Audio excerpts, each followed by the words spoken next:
accustomed to it over the generations, but the question of whether it's going to survive or not. And what about quirks that develop later? Toga, for instance, was a relatively normal kid until her powers manifested, forcing her to crave blood. To me, that's one of the most interesting aspects of My Hero Aka, and though it's not stated anywhere outright, the Japanese word kosei that got translated into quirk means personality or individuality, implying a correlation between the two. It's simply in her nature to drink blood. Morality has nothing to do with it. She is genetically programmed to accommodate her quirk, and there is nothing you can do about it. That's why she went insane. All her life, she was forced to suppress her physiological needs, which, in combination with lacking parental love and understanding of why she's different, led to Himiko's mind shattering with all the subsequent implications. Huh? What? Why do I think that she wasn't like that from the get-go? Because her ultimate desire and the reason she joined the League of Villains is that she wants to be accepted and do whatever she pleases, which is exactly what our bubbly little monster couldn't do most of her life. In a way, she's that college girl who got out of a very controlling household and now parties, drinks, etc. non-stop as she felt freedom for the first time. It's the dark truth about randomized powers. Some are bound to be considered evil, and without proper guidance, support, or mental fortitude like with Shinso, they become one. The system failed Toga since she was sent to whatever counseling, who, instead of helping her in the way Deku helped Eri, made the problem worse. I understand that some people will fall through the cracks, but tell me this, what is the most profitable business in My Hero world?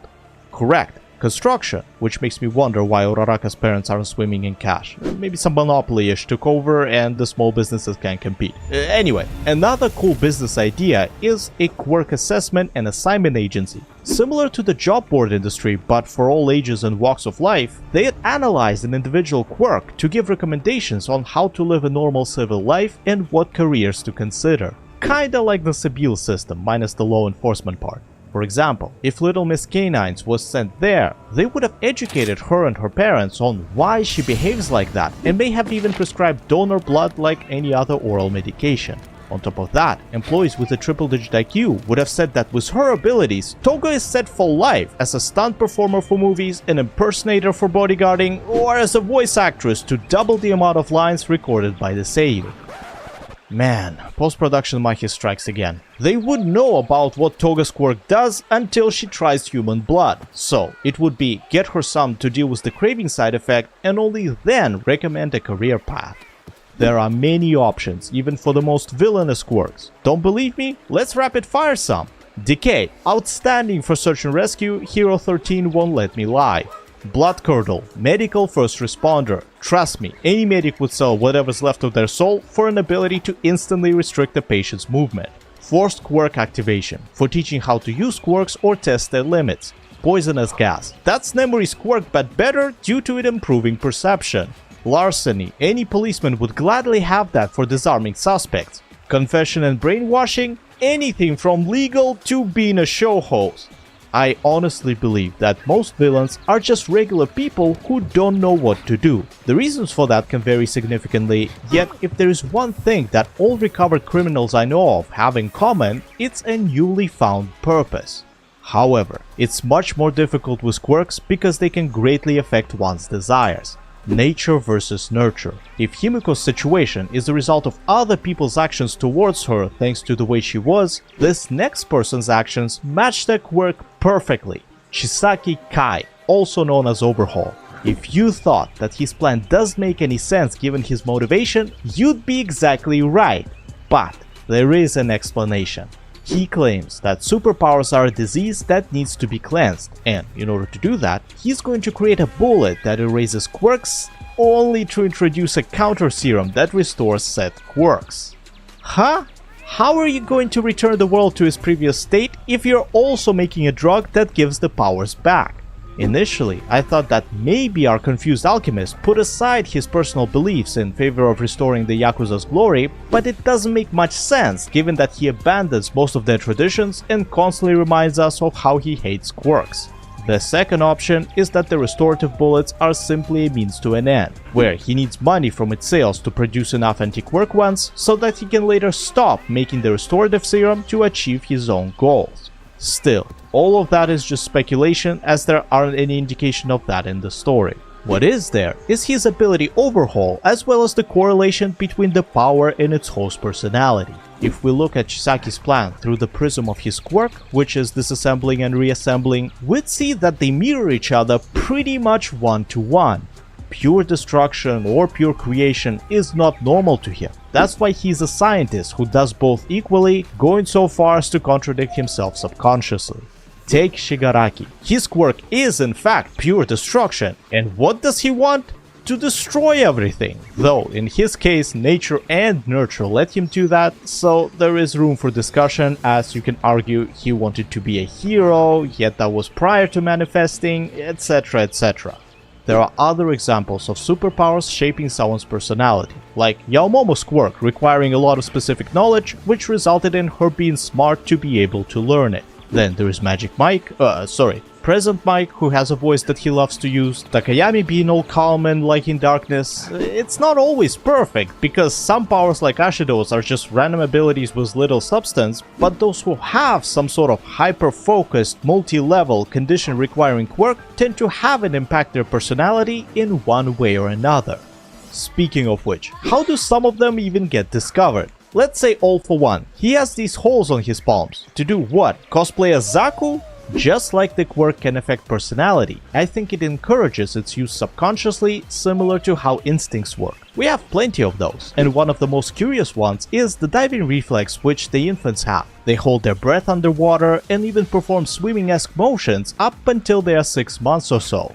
The quirk must program both the brain and the body so it can be used, which implies it being discovered. The fact that almost all quirks manifest before the age of 5 confirms this theory and adds another aspect of My Hero World to the pile that makes sense. Not all of it does. I'd personally give the world a 50-50 in the I don't believe department, which is not that bad comparatively speaking.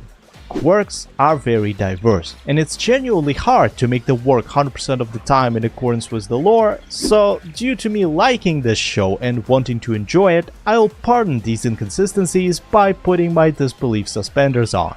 It was I, Mahias, dreading the ending of the show into the microphone. Have a great, whatever time of the day you have. Until next time, cheers. Let's say All For One. He has these holes in the He has these holes on... Who would have thought that Kacchan will ever be anything more than an angry rival whose sole character is all about yelling and diminishing others? Well, just like My Hero Aka went from an action comedy to a dark fantasy, Bakugo in turn became a fully fledged hero.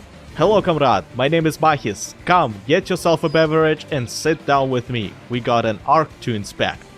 This video was sponsored by absolutely no one, but you can support the channel by visiting Patreon, where you can find exclusive footage of me watching and commenting on shows live with viewers from Discord, which you can also be part of by clicking a link in the description. In order to discuss the evolution of this Pokemon, we won't need anything that hasn't been adapted in the anime. Not to say that his development stops, it's just not what I want to focus on, plus spoilers, we don't want them here either. Let's start with a quick revision of his character, as it's been a minute since the show started, and who other than me binges all the previous seasons before jumping into a new one. Katsuki Bakugo was a total dick. He lacked respect for anyone besides All Might, thought he was holier than thou, and behaved like a complete bully. The world gave him a stable family, a peaceful environment, and an outstanding set of physical/intellectual abilities, so no wonder it went to his head. However, Kacchan's troublesome disposition could have only been matched by his unwavering ambition to be the absolute best at what he does. I believe this was the sole decent-ish quality most people saw in him up until the kidnapping situation and its aftermath. But was that the point where he started to grow as a person? This is a tough question, because sure, some events were more impactful than the other and some did more harm than good. Yet, from a writing perspective, where do we draw a line between setup and development? Here's a simple example, the very first combat training class. Obviously, this is still the trash-talking explosion boy we all love to hate, but did you catch the shift in his source of anger? If just a few episodes ago it was, how can you even stand in the same ring as me, now it's, were you looking down on me this whole time? He became even more petty, since for the first time ever, somebody seriously challenged him. Deku of all people got into UA somehow and dared to stand up to him. For a person who was praised his entire life, told that he was special and destined for greatness, this is a reality check, cause as soon as you find yourself among equally gifted, you aren't that special anymore. Listen to this. When I was watching that ice guy, I realized I couldn't beat him in a head-to-head fight! Crap! I even agreed with what that girl said! My attack was so stupid! Damn it! A weaker individual would have succumbed to pride and left the village. Not Katsuki though. His ass was handed to him and he, even through tears, still decided to persevere. That's a main character trait there, a sign of future growth, hence why the episode is called Bakugo's Start Line. Here's our given. Kacchan is extremely prideful, his ego is through the roof, his attitude leaves a lot to be desired, while simultaneously he has skills to back that up, ability to recognize other people's strength, and will to become number one. This is further solidified during the sports festival. Remember how he antagonized everyone and said that he is going to win? None of that was an insult, maybe extras was, but he meant what he said. Bakugo wants an absolute victory, he always does, and in order to achieve it, others need to know of his intentions so they can pose a challenge worthy of overcoming. He respects this kind of people, and the highest honor he can bestow upon such person is calling them by their name. There are a few characters like that. Uraraka, for example. Yes, a shy girl who can make things weightless earned his admiration with sheer tenacity during their one-on-one. Then you hear Kirishima, Todoroki, Tokoyami, and you realize that Great Explosion Murder God Dynamite is not a total dick, he's a dick with standards which he equally applies to himself.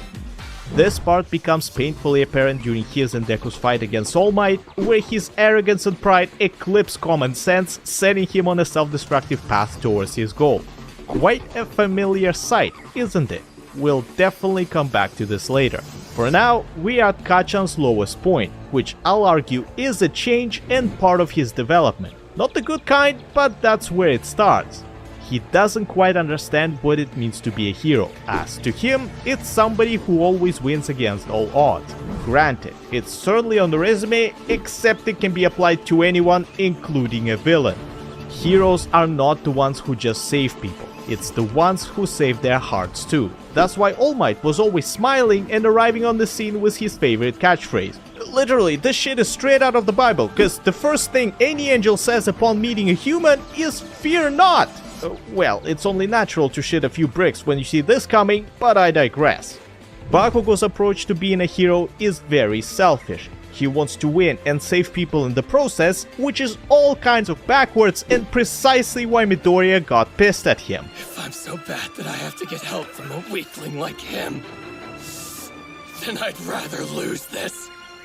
What he just said means that he'd rather fail and let people die than accept help from somebody weak, which led to Deku scolding him for the first time. It wasn't enough though, as our spicy lad is a man of action and doesn't respond to verbal communication, not yet at least.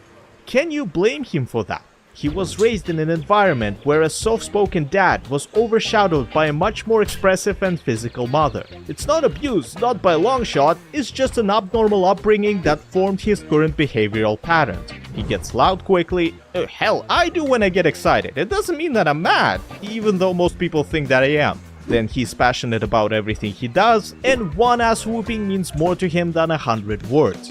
Here's where the abduction comes into play, or the outcomes of it, I better say. The symbol of peace was forced to retire, and nobody knew this event would transpire. Though the biggest of bads does lay defeated, this ain't no victory as history was repeated. Villains escaped, many lives have been ruined, and cracks have appeared in Civil Foundation current. Why did this happen and why do I rhyme? Because coffee kicked in just in time. On a serious note, was it Bakugo's fault for being too weak and needing to be saved? An AI artist, and that is a word I'm using very loosey-goosey when referring to this gentle sir, has the chutzpah to attempt to appeal the Copyright Office's decision to reject copyright protection to his AI-generated art piece.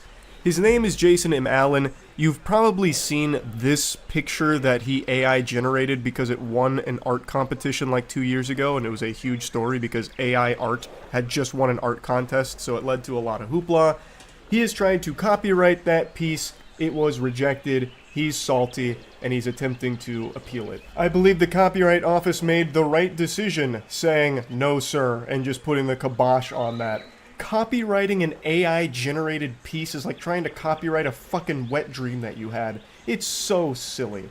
And Jason M. Allen's attitude about AI art, I think, is just so pretentious and misguided that it is compelling me to talk about this because I just think it's so delusional. He described his creative process with Midjourney as an iterative process where he provides detailed and repeated prompts to generate images. He argues AI is simply another tool like a brush or camera. I would challenge anyone to prove that it's otherwise. It is a program, it is a machine, it's a device that people can use to technologically make their lives more efficient. Hey pal, you just blow in from Stupid Town? I'll accept that challenge, Jason.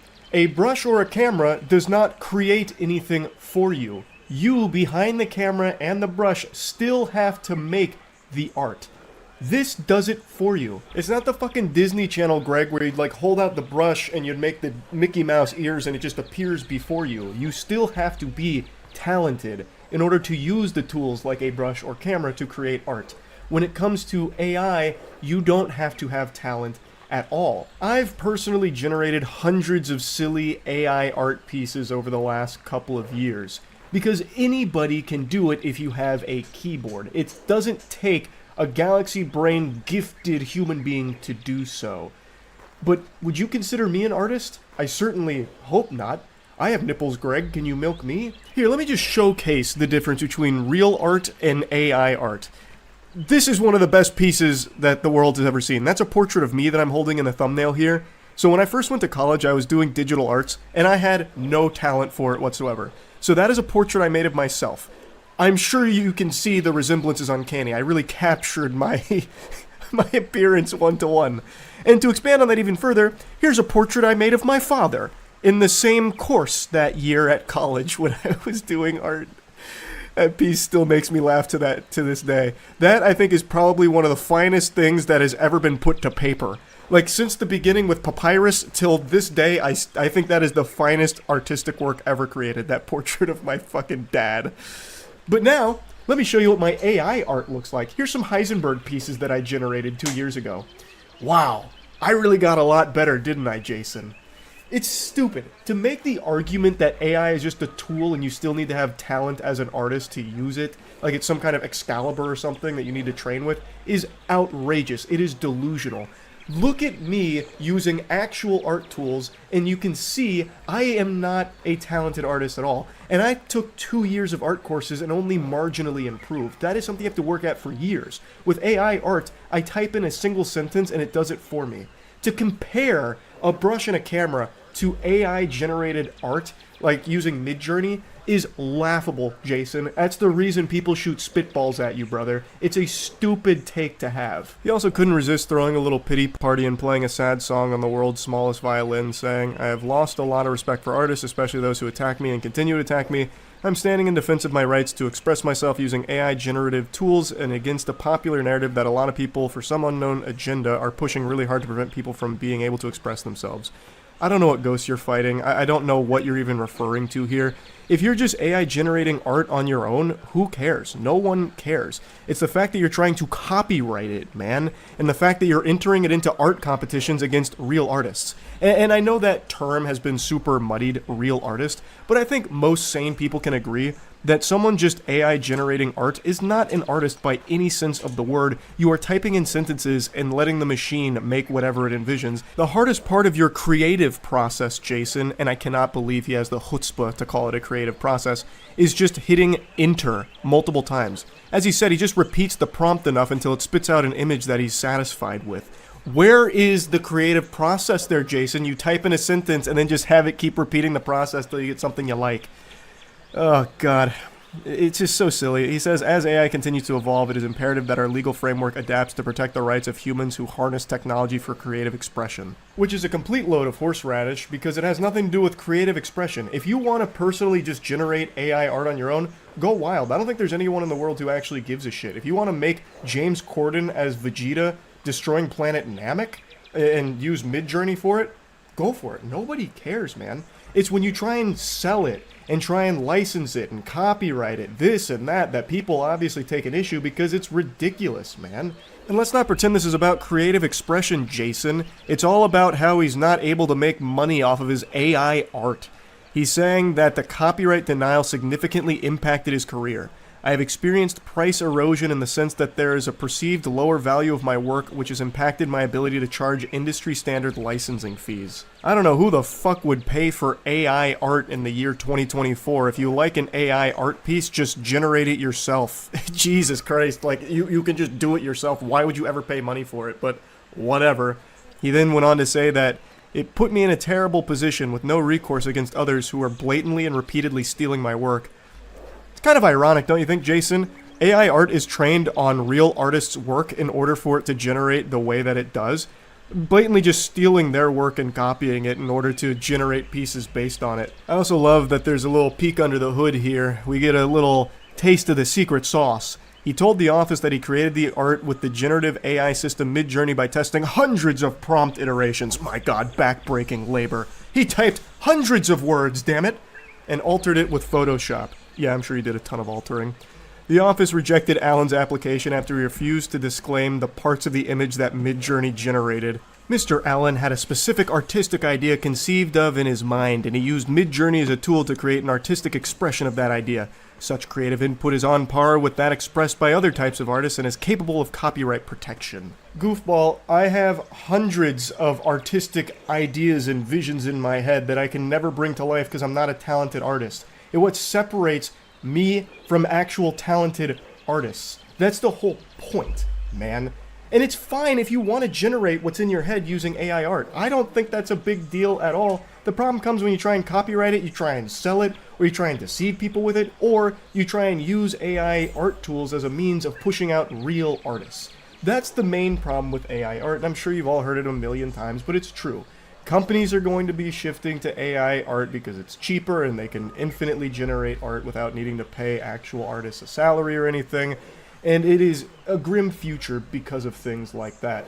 But if you want to generate AI art pieces that just take what's up here in your noodle and put it onto a picture, go for it. But why are you going to try and make the argument that you're some real artist, you're going to try and copyright it, you're going to try and license it? It's stupid. I think that's so dumb. If Jason was just a little more honest with himself, like, hey, I just kind of typed sentences into Midjourney and I got a really cool picture from it, then no one would care. But right now, he's opened a goddamn case about it because he's so butthurt that they refuse to protect his AI-generated piece with a copyright protection. Like, what the fuck, man? It's so dumb. It's so dumb. I had to talk about this. So anyway, that's really about it. So yeah. Now, I've seen a lot of people say that I look and sound like a Redditor, which is one of the most insulting things you can ever say about another human being. But what if I force-fed you a hard truth? What if I told you, I don't really use Reddit? My narwhal doesn't bacon at midnight. I'll occasionally go on there just to see if there's any breaking news that I might be unaware of, but it's very infrequent. And I never, go into the swamp of a comment section on the platform. Until today. I don't know what possessed me to do this. It must have been some kind of divine moment that just grabbed me by the shoulders and possessed me, told me that I needed to read some comments today, and I am so thankful I did. I stumbled upon true beauty with an argument that could only ever happen on Reddit, that perfectly encapsulates the quintessential Reddit user. In this moment, I am euphoric. Thanks to finding this fucking angry Redditor and everyone who engaged with him on this day. It started in the most unsuspecting location, but then again, that's where all good fairy tales begin. In the place you least expect them. So, it was a clip posted from this podcast. Now, the clip doesn't matter. I'm not going to play the clip. I'm sure you probably already recognize the person here. Her name is Bobby. She runs a podcast where she interviews famous celebrities, and her whole shtick is she makes things awkward, which is a very hit-or-miss format, so it's led to a lot of debate on why is she so popular. Also, is she an industry plant because she seemingly blew up overnight? She landed an interview with Drake while she was still relatively new and not massive, So it just started raising a lot of red flags, and a lot of people started saying, it must be an industry plant, and then she started getting even more superstar celebrities, like this clip is from an interview she did with Lil Yachty, and it's just been a lot of hoopla around her and her content. The only reason I'm even giving you this lore dump is because it is necessary to put into context what started this argument. And it's the entire reason I went into the comments section, really, of this video. You see, Bobby's content is very polarizing.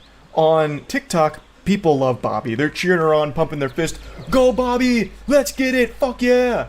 And then on Twitter, it's boo! Oh brother, she stinks! Get out of town, scram, this is garbage. So two very different responses to her content on two different platforms, but I've never really seen Reddit's opinion on it. I've never seen them weigh in, and curiosity got the best of me. I marched into Mordor, went to the comments in order to get an answer to the question, and most of the comments were pretty negative towards the interview, but there was one comment that spawned a whole series of dominoes to fall. So let's begin our journey. I'm going to blank out their name here. I don't want anyone to go harass anyone involved in this situation. So this individual comes forth and says, "What grown man sits down and watches this bullshit, then have the nerves to repost this garbage to Reddit?" Now this comment received a lot of love, over 400 upvotes, which is nothing to scoff at. That's a lot of high quality karma. Unfortunately, no Reddit Gold, Reddit Platinum, or Reddit Silver was gifted to it, so we weren't blessed with the edit "thanks for the gold, stranger," or anything like that, but still, the community responded very positively to this comment, and most of the comment section here echoed the same sentiment that they didn't really understand the appeal of the clip. Now, all of this doesn't matter. You can wipe your ass with all of this now, because going forward, this comment spiraled into something that had nothing to do with the original post anymore, and it went fucking insano style. Now we're introduced to our primary antagonist of Season 1. So, from out of nowhere, our main character gets challenged. Someone steps in and says, "Lol, you're on the Hot Wheels sub, dude. Weird to take shots at what grown men should be into when your interests include Hot Wheels. Different people like different things. Leave it be." So he goes into the post history of this individual and notices that they are a frequent poster on the Hot Wheels subreddit, and he's using it to take some shots at him to try and showcase, like, hey man, you say grown men shouldn't be into that, but I could also say grown men shouldn't be into Hot Wheels. You see how that works? And he's not wrong. He's coming for the throat here. You could absolutely say the same thing. What grown men would be so into Hot Wheels that they'd go on to Reddit and talk about it all the time? I personally have no problem with that at all, and I don't think this poster does either. He's just using it to make a point. I think whatever hobby you're into, whatever you collect, I think it's great. I think that shit slaps. Having something that you're passionate about that you would collect it, I think is a cool thing. I mean, I have fucking cards framed on my wall from Yu-Gi-Oh! And Pokemon, right? Like, I get it. But this really struck a nerve with this guy. He responded by saying, "Grown man liking cars? Who would have thought? I see you ignored all the other subs. Maybe I should waste my time on rap and movie subs like all the other low IQ Redditors across the pond."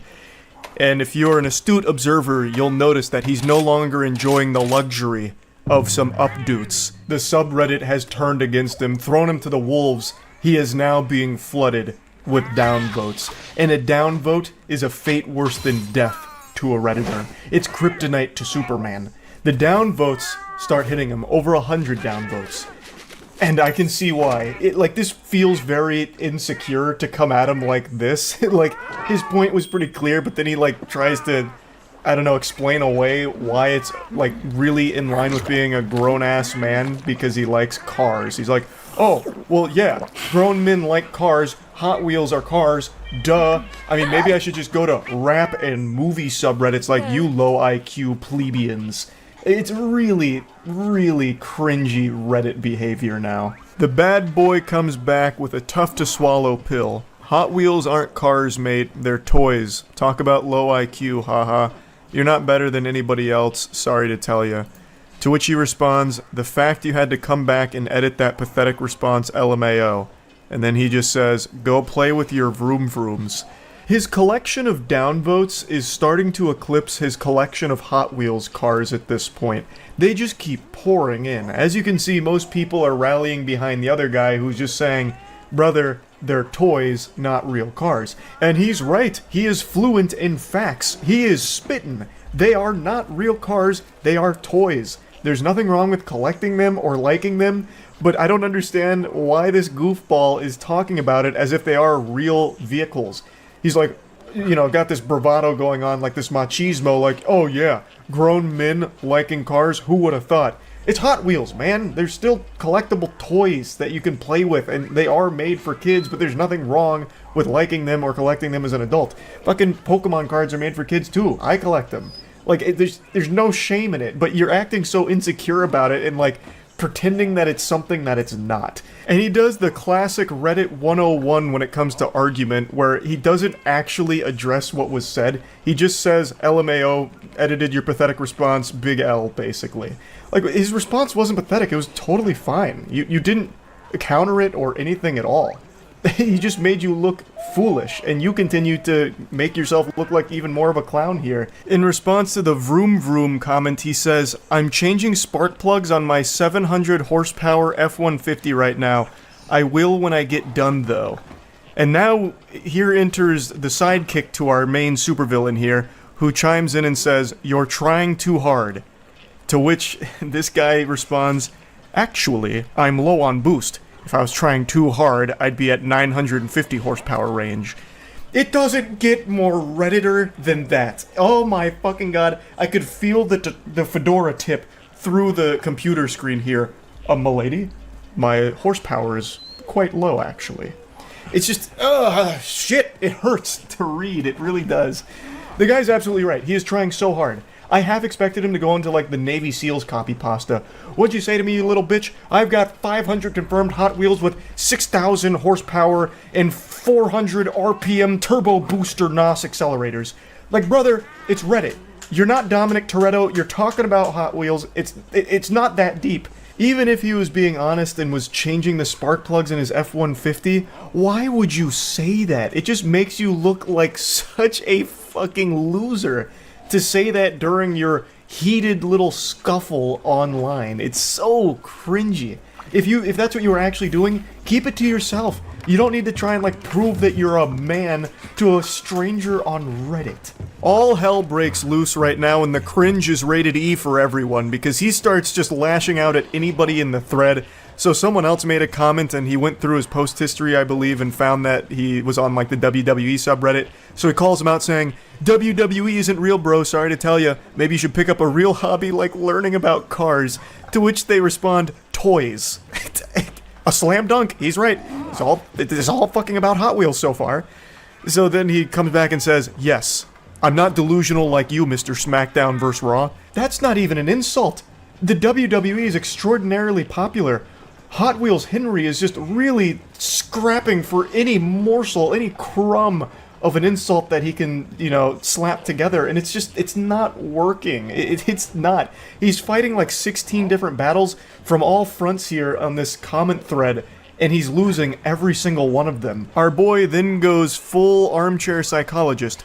You actually are ashamed deep down. That's the whole reason you chimed in on my comment. You felt attacked when I said, what grown man watches this? It brought back traumatic memories of you being bullied for liking WWE in this day and age.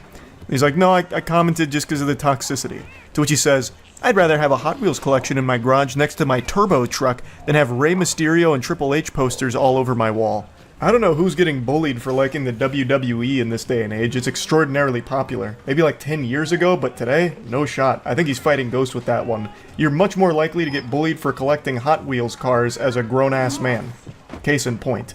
Though, he's not actually getting bullied for that because no one really has a problem with what you collect as a hobby. The reason people are making fun of him here in the subreddit is because of his attitude, where he views his hobby as just superior to whatever else everyone's interested in. Oh, you see, no, I actually collect Hot Wheels cars, like a real, grown, grizzled, strong, big-muscled man, not this lame garbage. Like, it just sounds like pinky up, high off your own fumes, sniffing your own farts kind of garbage where you view yourself as superior than others just because you think your interests are better. So you're just shitting on everyone else who called it out. Like, no one cares if you collect Hot Wheels cars in your garage and it's right next to your fucking Optimus Prime truck. Yeehaw. That's great. you're just being an asshole about it, which is why people are just making fun of you in the subreddit. His rampage continues, and this time he's pissing on sacred, hallowed ground. He insults RuneScape. He says, "You drive a stock car and play RuneScape, I know you're drowning in pussy." He's saying it sarcastically. So he checked the comment history of this guy, saw that he played RuneScape, and he's using it to attack him. Which is a wild one. Like, yeah, RuneScape's got some, less than stellar things about it, but there's nothing wrong with RuneScape at all. It's still an extremely popular MMO that is well loved to this day. And the guy's like, I don't understand how a dude who plays with toy cars thinks he's above people on movie and rap subreddits and people who play RuneScape. We're all on the same site getting in our respective nerdy communities. What makes toy cars better than talking about media or playing a game? Which is fair. I mean, that makes a lot of sense. And then he just goes, "You don't understand because you can't even turn a wrench on your own car. Of course a mechanic is going to be into Hot Wheels considering he works around cars all day. Do you need me to further break it down for you to understand?" Oh, just that aura of insecure loser is very potent. It's like in Bleach when they first meet Kenpachi and his spiritual pressure is so strong that it just glues people to the ground, they can't even stand up. That's what his loser aura is doing to me right now. It's rough. Why do you feel the need to defend your hobby when no one's actually attacking that? They're attacking your behavior, where you think what you do is better than everyone else and can't understand that different people are going to like different things and there's nothing wrong with that. That's the only thing people are picking apart. That's what started this whole thing. You were saying, who watches this garbage? What grown man would do this? And one other guy was like, hey, you're a grown man who plays with Hot Wheels, you understand? Like, different people like different things. It could have been so easy to just meet in the middle, shake hands, and be like, oh, okay, I get it, yeah. This wasn't for me. Just like Hot Wheels collecting, maybe not for you. But he just refuses to accept that reality. Instead, he's just going, no, you don't understand because you can't turn a wrench in your own car. He just keeps diving in on things other people like. Do you just really call RuneScape a fun multiplayer game? Responding to someone saying that it was a fun game, there's nothing wrong with it. You're not playing COD, dude. You're playing a game that's synonymous with virgin weirdos like yourself. Deaf embarrassing. He's just trying way too hard. I can feel the tears in his eyes as he types these comebacks. Now, up until this point, I had a big smile on my face reading these for the first time, but when I read his next response here, I let out an audible gasp.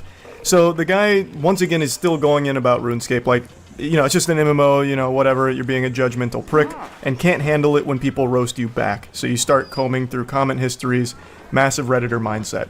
And his response is, I can definitely handle it, LMAO. I just shit on 10 different no-lifes, including you, that wanted to be relevant. There's multiple comments saying who watches this, but of course you want to reply to mine for the free clout and upvotes from the Fem girls.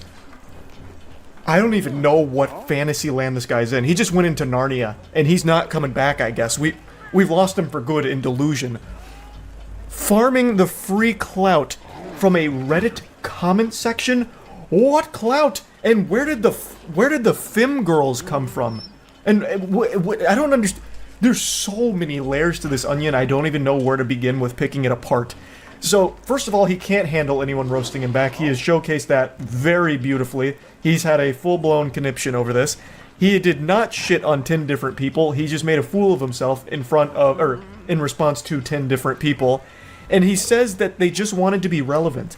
So I'm guessing this guy has a huge ego, and he thinks that he's some kind of Reddit power user, perhaps?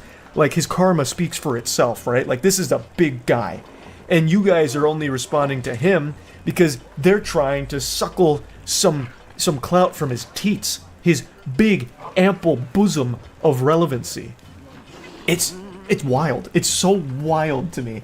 So I went to his account because I did a double take. Is this like a big Reddit user? No, he's not. Like, I don't know what like the highest upper echelon of Reddit karma farming is, like the biggest karma accounts, but his is not very high. Like, I don't know where this is coming from. But even if it was, if he's the #1 Reddit poster, there is no such thing as Reddit clout for commenters. That doesn't exist. Like, Reddit is the only social media platform where if you're extremely active, the #1 account on Reddit, it doesn't do dick for you. It does less than nothing for you. If you get Twitter famous, you can at least turn that into some kind of like sponsorship revenue or lead people to other platforms to maybe follow you. Now you can even make direct ad revenue from engagement, I guess. TikTok, obviously, you can make a whole career out of. Even Facebook, obviously, YouTube, Twitch, every other social media platform. If you are a power user of it and get like a big audience on there, you can make a whole career out of it. Reddit, if you dedicate your life to being a Reddit power user, all you do is get laughed at. That's your big reward. You get insulted for wasting your time. It is the only social media platform where you cannot make a career out of being a power user of it.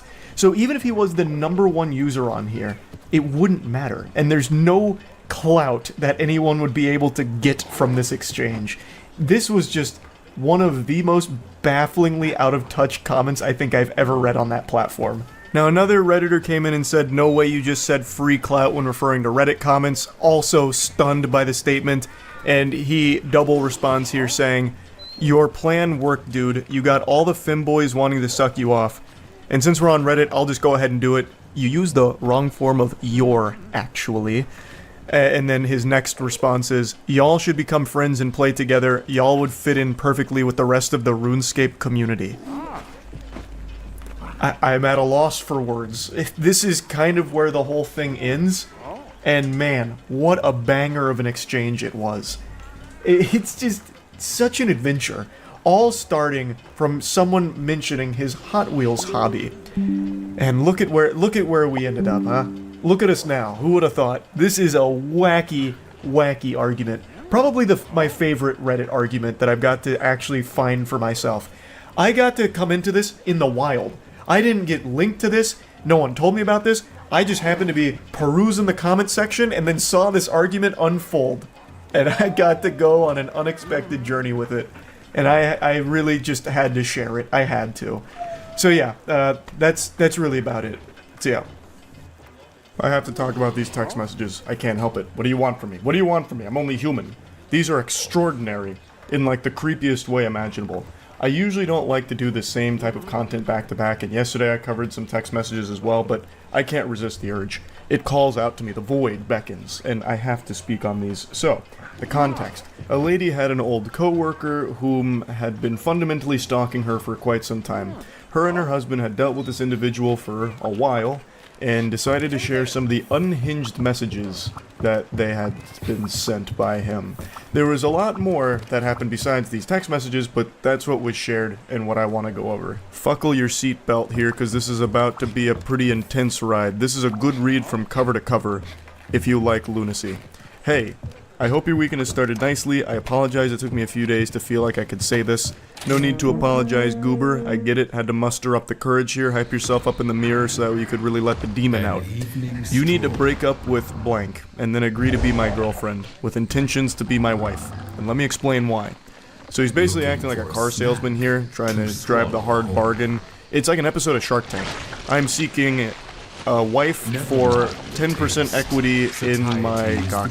I have no doubt he also had a PowerPoint presentation prepared for this, but unfortunately maybe it didn't attach, so it didn't send. I can provide more for you than he can. The independent woman facade you engage in wouldn't be necessary with me.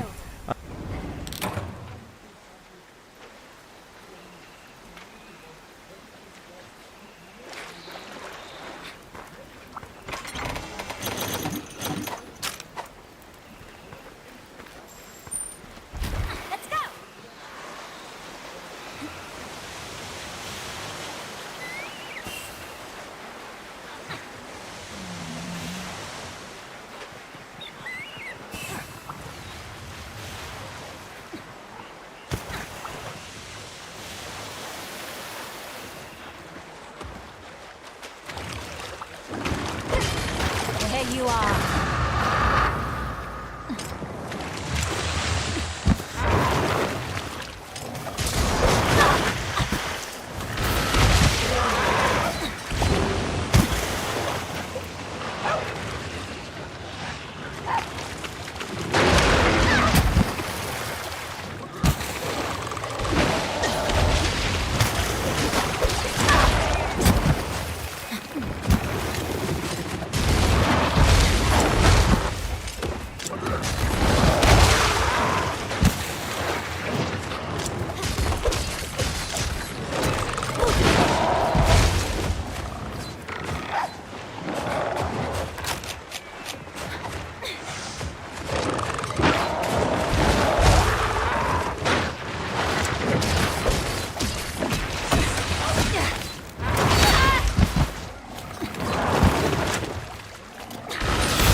it!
My best pal.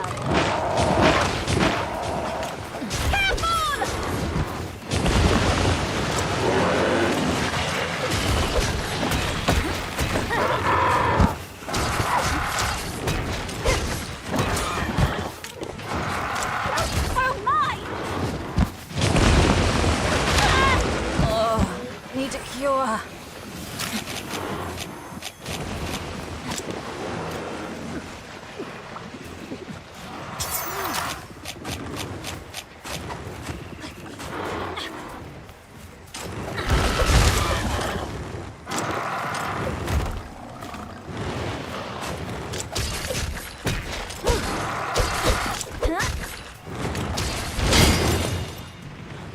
It moved somewhere else!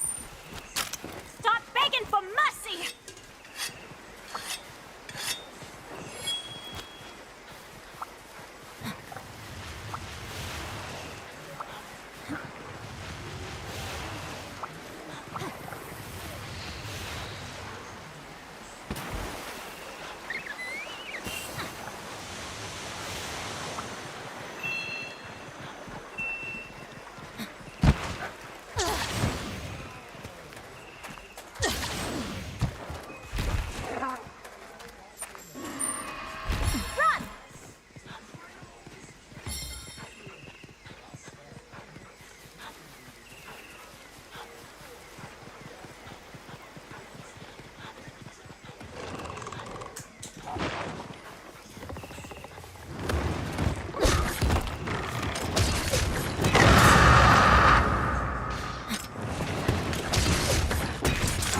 you.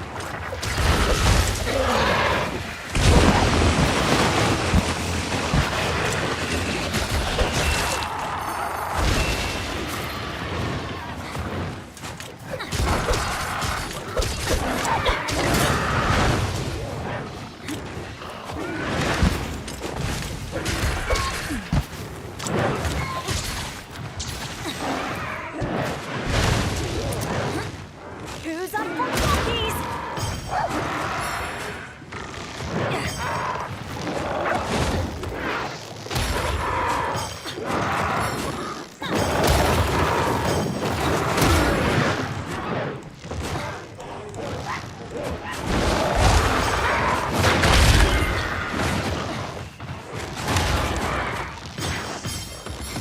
Well done! No problem. Don't mind me. Oh, can't fight like this.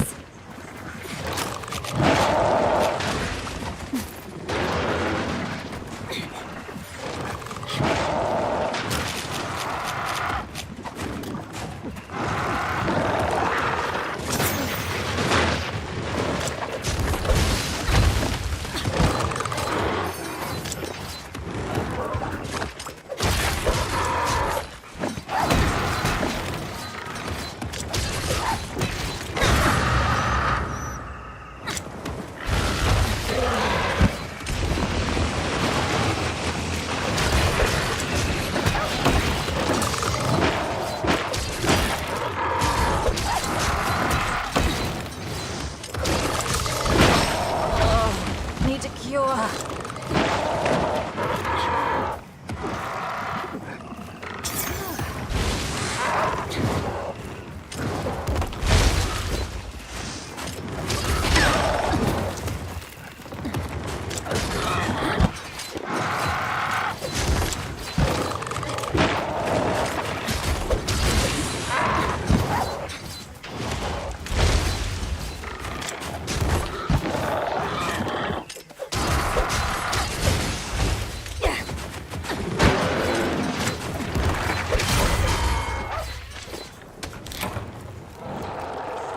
Piece of cake.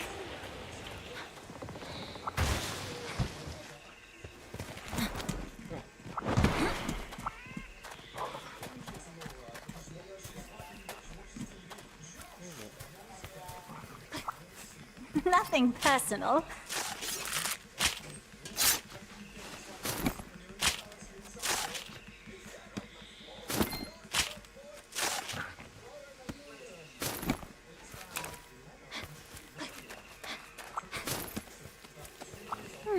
Don't mind me.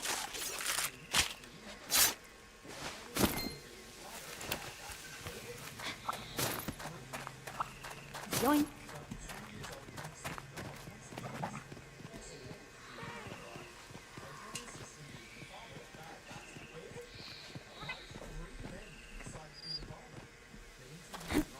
Another great hunt.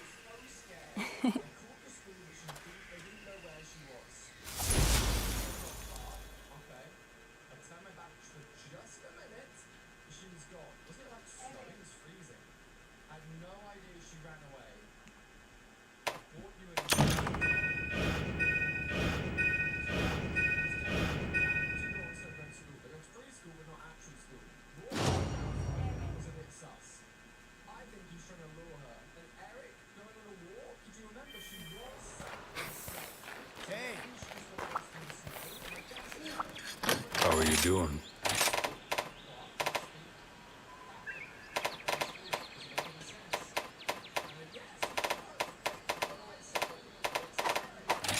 Are you foraging or upgrading?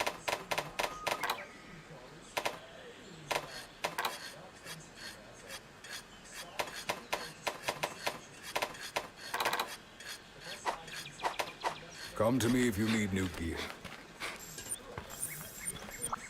A special quest has been added.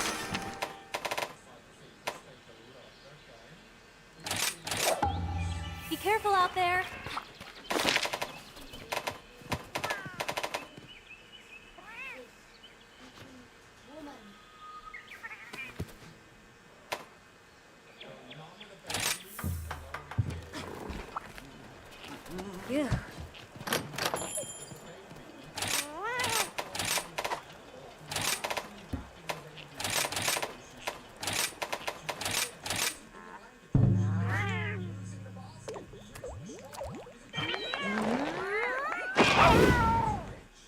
Back to work.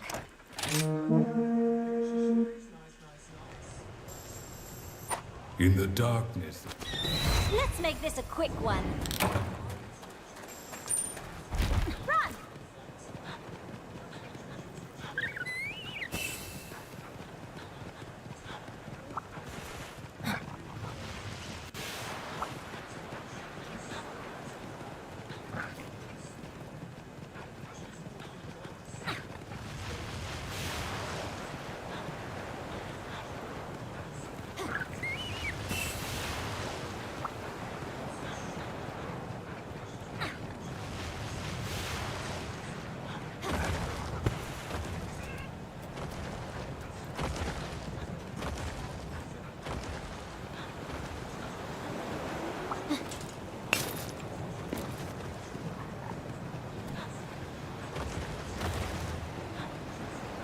There you are.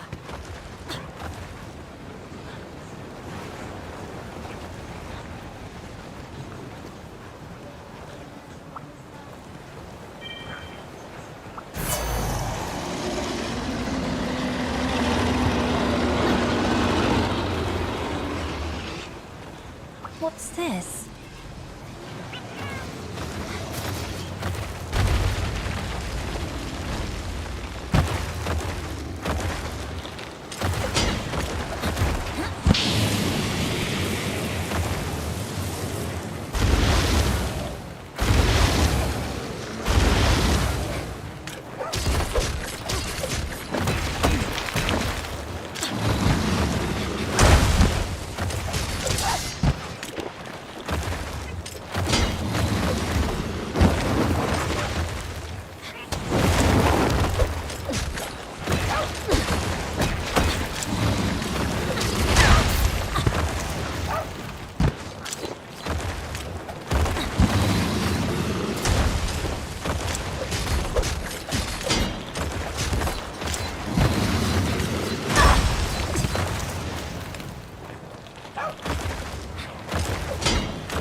count on you.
Feel like trash.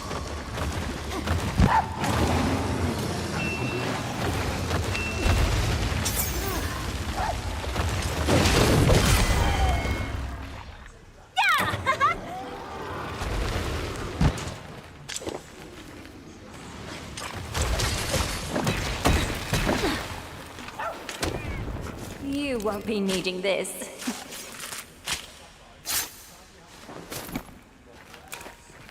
Nothing personal.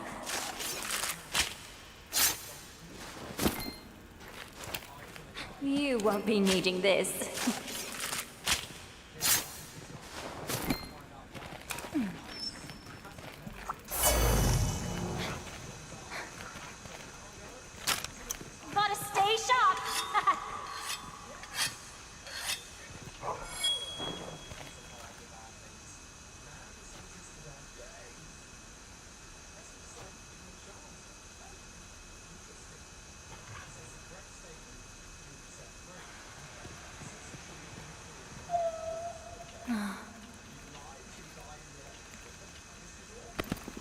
a great hunt!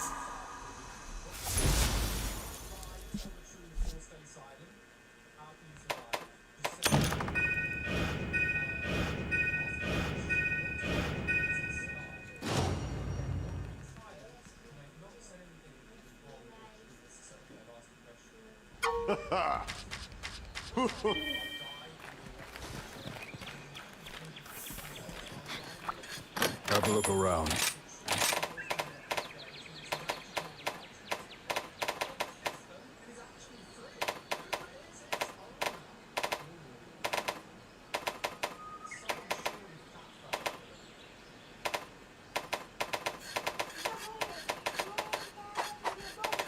Are you foraging or upgrading?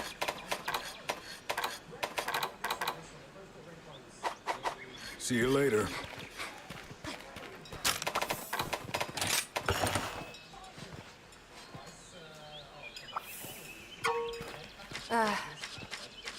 Make sure to check the special quest as well.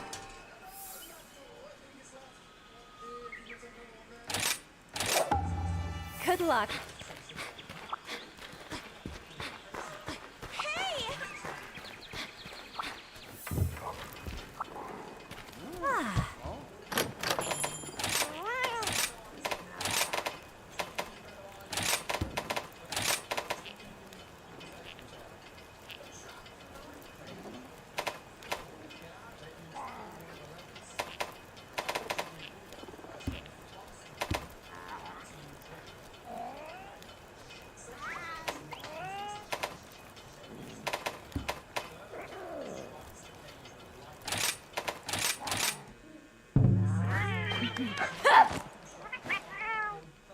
Time to go.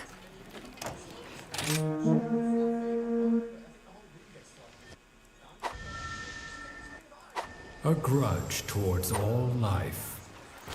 Let's go! Let's go!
Let's get this show on the road!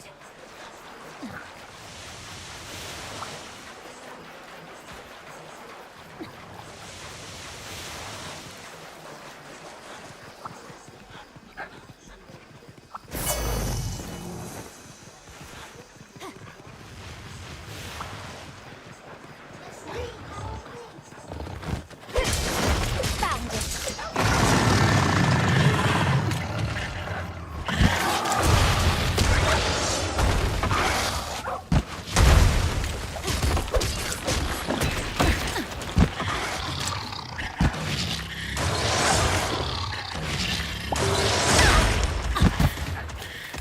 Thanks, buddy.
I can count on you.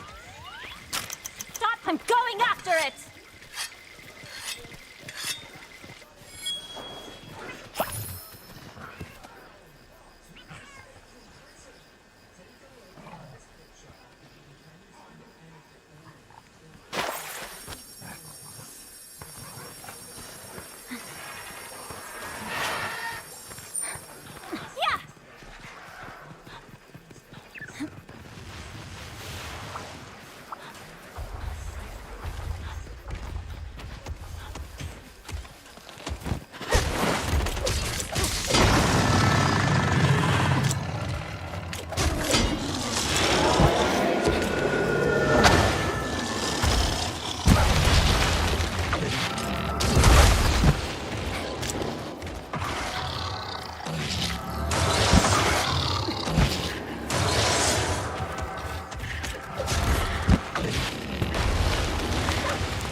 Thanks, buddy.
Count on you.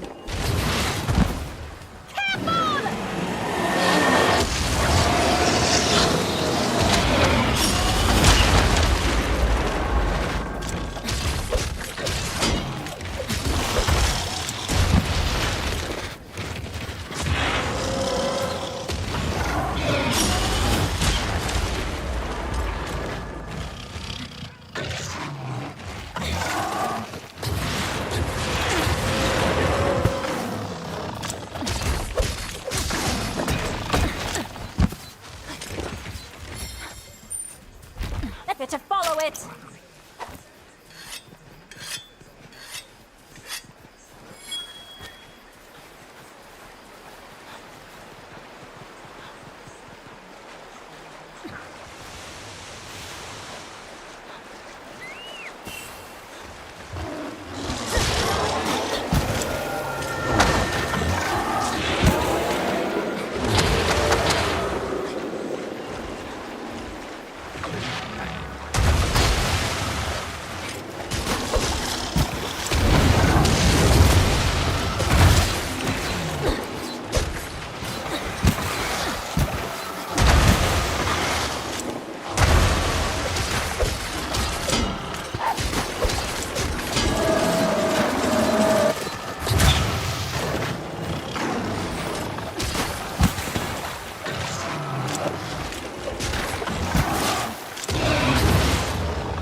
Who's up for walkies?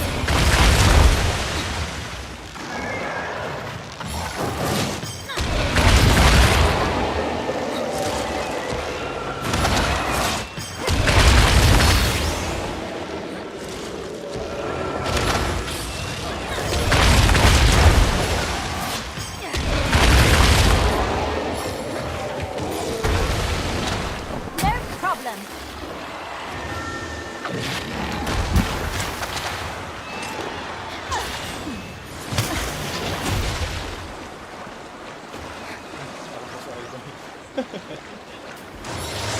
Thanks, buddy.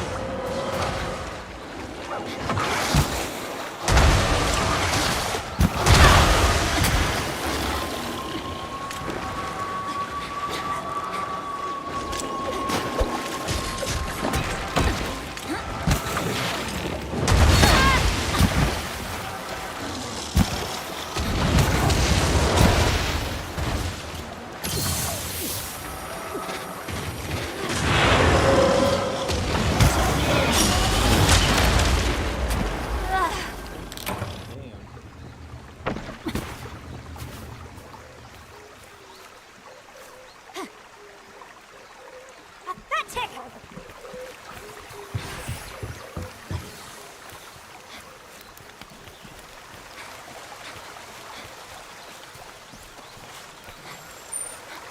Run!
me.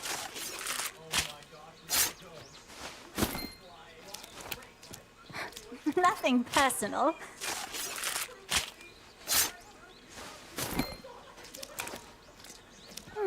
Don't mind me.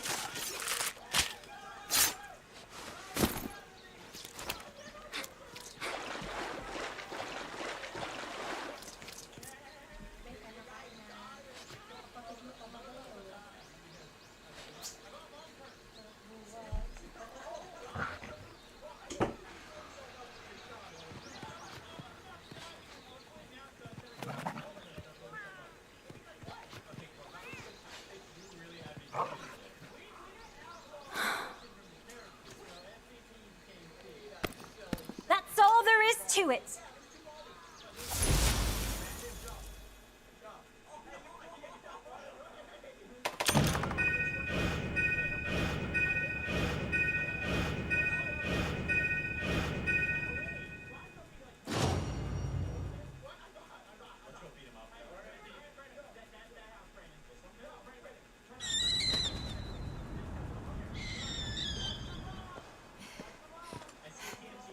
Good job defeating Magnamalo, Kimura Hunter. You are what I call a true hero.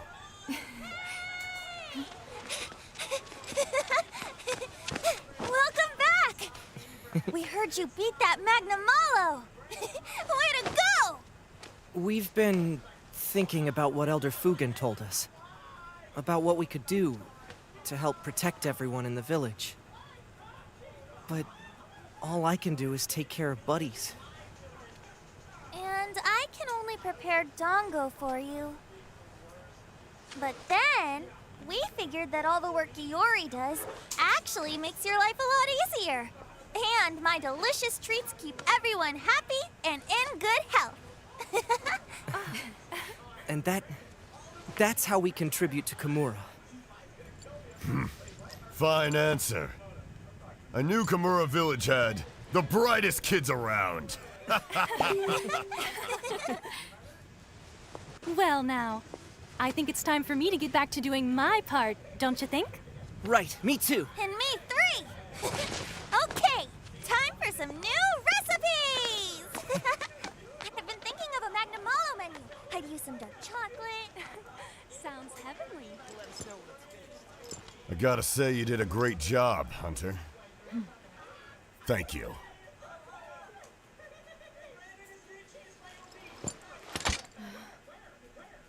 Take it.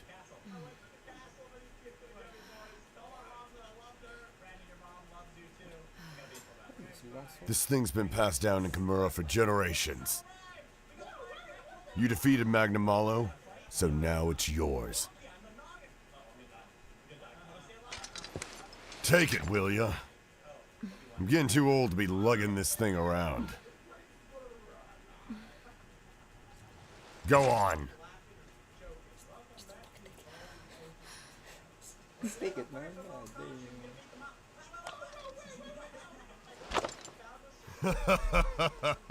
I feel lighter already, kid.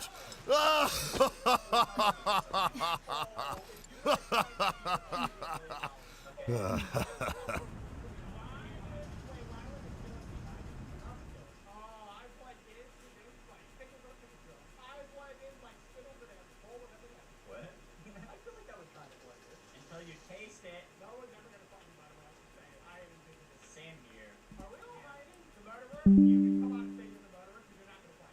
Yeah, me too. I'm in a spot tastier than something that I would say. I feel like Fran is murdering people. Someone's moving in the castle, going downstairs. Yeah. Okay. Wait, I see a Balding. That's Komodo in the castle. Balding in the castle. Camouflage, you can't see me. I can't see you. There's a big fog on a thing. Don't question it. Who's the killer? Who's the killer? Who's the killer? It'd be funny if there was a glitch and it spawned us all in 5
What's up?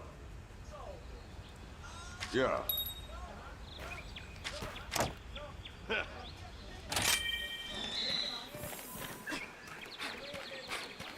Bunny Dongo are a taste of heaven. A special quest has been added.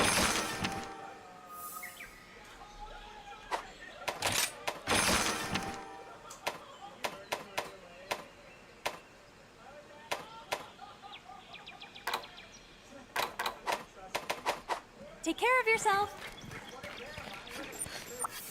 Good to see you, Hunter.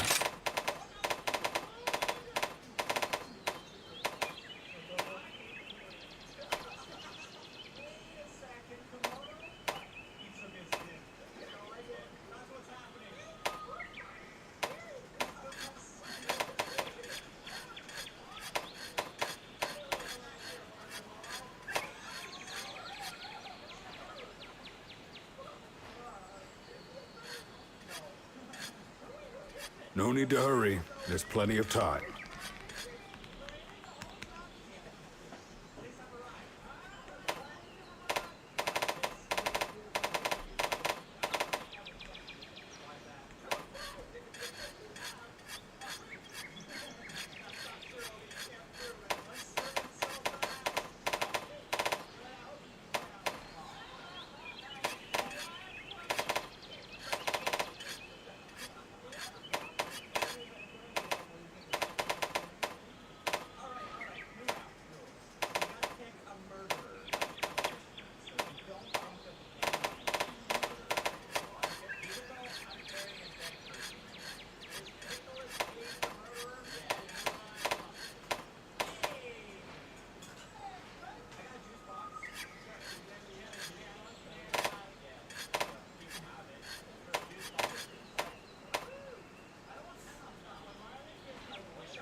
hammer's ready.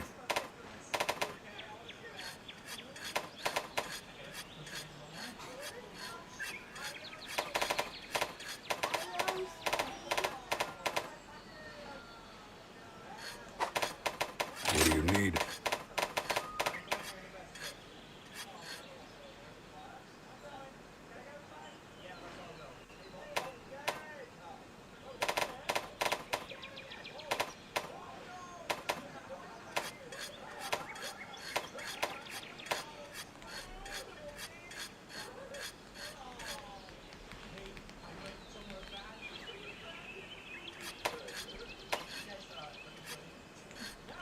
Some hunters literally take hours. I'm used to waiting.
Take it.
Everybody, welcome to Epic Brew. I'm Tom. Today, we're out to hunt Magnamalo. He's the big monster that showed up at the end of the rampage from a few episodes back. I played through all the village quests. I've done everything the town has asked me to do, except for one thing, and that's take down the beast that we know as Magnamalo. I don't know what awaits me. I'm a little nervous, but I think I'll be alright. I'm pretty comfortable with the longsword at this point. Bye. Nellen and Illidan have proven themselves as valuable allies. I'm ready to do it. Let's do it. It's the part on this quest. Are you foraging I have or the feeling upgrading? I'm gonna get a probably pretty cool intro video for this guy. If I had to guess, I don't know why I'm talking like I'm talking. Here we go. A grudge towards all life, given form in flame.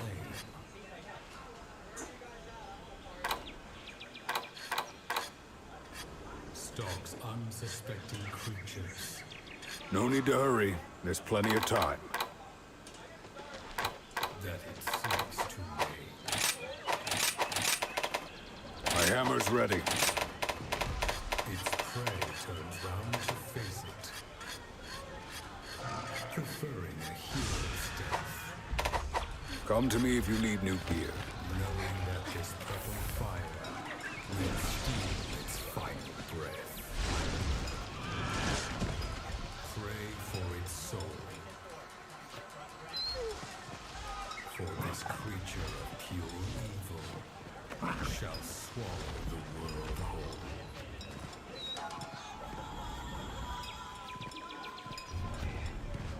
How big is this thing? Holy cow. Alright, we're back into the ancient ruins. I think this biome is called. Oh boy, he's already up in Sector 12. I'm gonna have to beeline up there to get him. Looks like I've got a couple other spare monsters about. If anything, they'll serve as nice distractions. Give me a little breather. Yeah, Magnamalo. So he showed up at the end of the last rampage, and I didn't get to fight him. It was just a video. It was a pretty intense cinematic. I don't think I was mentally prepared to fight him or her if it had actually been a fight at the end of that rampage, just because the rampage is just...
Do you want to be a future Peninsulares?